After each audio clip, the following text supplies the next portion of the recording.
Hey, welcome back. I'm pretty excited for this one. I've been looking at this thing on my desk for like 2 days. Just been too busy with work and stuff to get it unboxed. I gotta take it over here just because of the label. But this is something I've been thinking about getting for a while. Hadn't pulled the trigger. And then it came back in stock at our good friends at White Mountain Knives.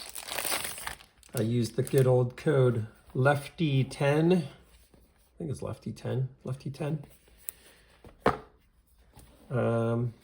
Yeah, grabbed another wee Banter gray G10. Now, they did a little bit of a different, still S35 yen here, but they did a little bit of a different blade finish on the gray one. Different handle, no, same handle material, different handle color. And what else did they change? The thumb stud's a little different because I've been trying to find, I guess, Way of Knife and a few others have done some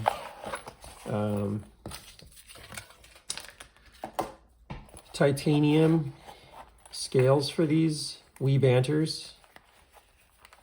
And I thought this one would look awesome with that. My other one would be cool, but not as good. And let's take a look at why.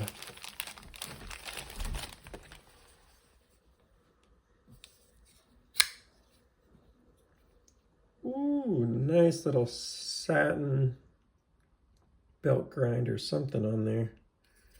And what I was also curious about was if mine was just a fluke, because I've been like propping up the wee Banter on my channel for a while, and I was like, you know what? I should probably make sure that I don't have like this one-off like amazing wee Banter and all the rest really suck or something. But I'm telling you right now, I think this one might be better than mine. And it's right out of the box, which is just crazy. This action's awesome. Let's see if the centering's good. Centering looks perfect. Detent is excellent. Gosh, the action on these things is just so good. It's like a much more expensive knife. This one is slightly less satisfying on the deployment. It's good on the when you close it, just about the same as mine that I've had for a while. But it's a little less satisfying for some reason when I pop it open. Now it might change over time, but that's just my quick initial impression. Let me just double check. Yeah, I don't know, it's pretty damn good. Let's see. All right, here's my other one. Now what you'll notice on this one is the black thumb stud and the sort of a bead blast finish here, which I actually probably like slightly more clean. The thing about this finish is it's pretty hard to keep clean, I find. It just constantly gets fingerprints on it, but yeah, actually they're pretty similar.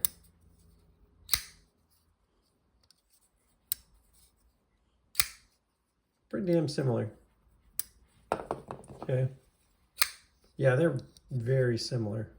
They're basically the same. So that's awesome because I really like this one. So for this to be similar to it is fantastic.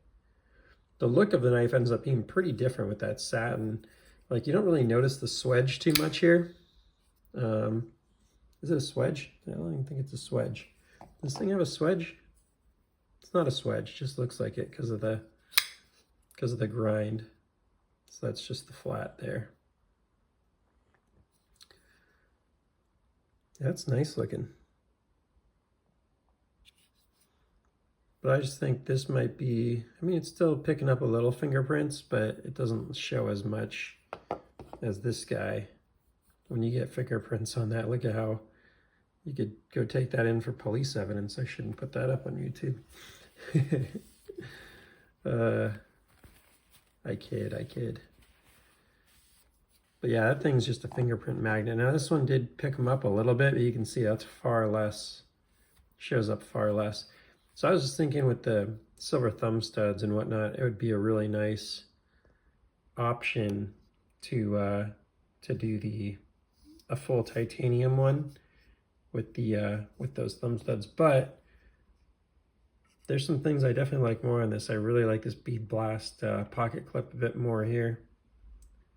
Overall, I like the bead blast finish a tad more, but yeah, this one's pretty cool. I bet this will look really nice out in the sun too, just kind of glimmering. Damn, these are freaking good. You know, if you could spend only $100 and only have one knife, this would probably be really high on my list. It'd be very hard to compete with this. I mean, maybe I'd get a used, I guess probably what I would probably do as a hustler is I'd probably go get a used Demco. That's what I'd probably do if I could only spend $100. I'd still probably go Demco, just because I think this blade shape is like my favorite all-around EDC blade shape. And I just think the shark lock, like I just trust this thing so much more than any other lock. I'm just not afraid at all to push the shit out of that right towards my finger. I do get a little freaked out pushing hard on the back of a liner lock and sometimes a frame lock. But anyways, very good. So this, you know, was, I don't know, they had it down to like 103 on the website, then you get 10% off, and it was like 93 bucks from White Mountain Knives. So that was a nice deal. Appreciate them. And yeah, glad to have another one of these in the collection. They're just really good. For a while, I was like, why do people collect a bunch of wee Banters? But I really get it now. And I would like to get these scales titanium and see how this knife feels. It probably changes the sound and stuff a bit too. Yeah, it'd be nice to kind of see what this thing's all about. I looked at maybe getting one of the carbon fiber variants, but yeah, I just felt like the way to make this thing spectacular would be if someone could make a really good, and I've seen this on other, like the mini Banter, I think it's called.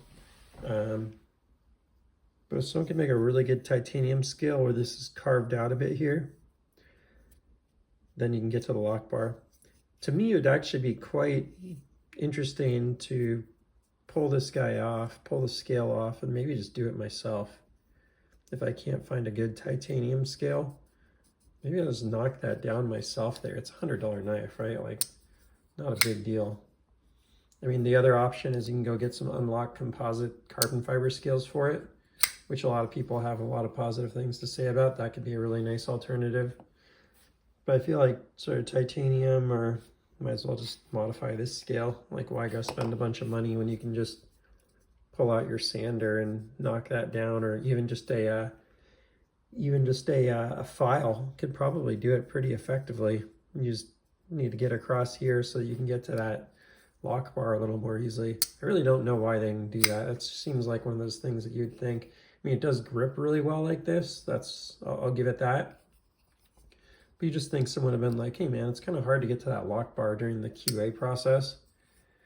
It's kind of weird that they didn't figure that out. But it's not terrible, that's for sure. Just it takes twice as much effort as it should to close that knife. You know, I compare to, oops, can't even deploy it, but a liner like this, right? It doesn't take much, just a few millimeters. That's literally like a third of the effort. Just so much easier to get to the lock bar on that TW Price Dawn. Now that's a $300 knife, and this is a $100 knife, so you gotta factor that in. It's definitely not a 3 times better knife, but it's a great knife. But yeah, I just freaking love these things. Just they're explosive. If I gave this to my brother and told him to deploy it, he'd be like, what the hell is that, an auto? Like, it feels like an assisted knife. The thing just flies out so well. So it's a very satisfying knife to work with. Well, that's 10 minutes on a wee Banter, which I've already reviewed a million times, so I'll shut up about it now. Please like, subscribe, and I'll see you in the next one. Take care.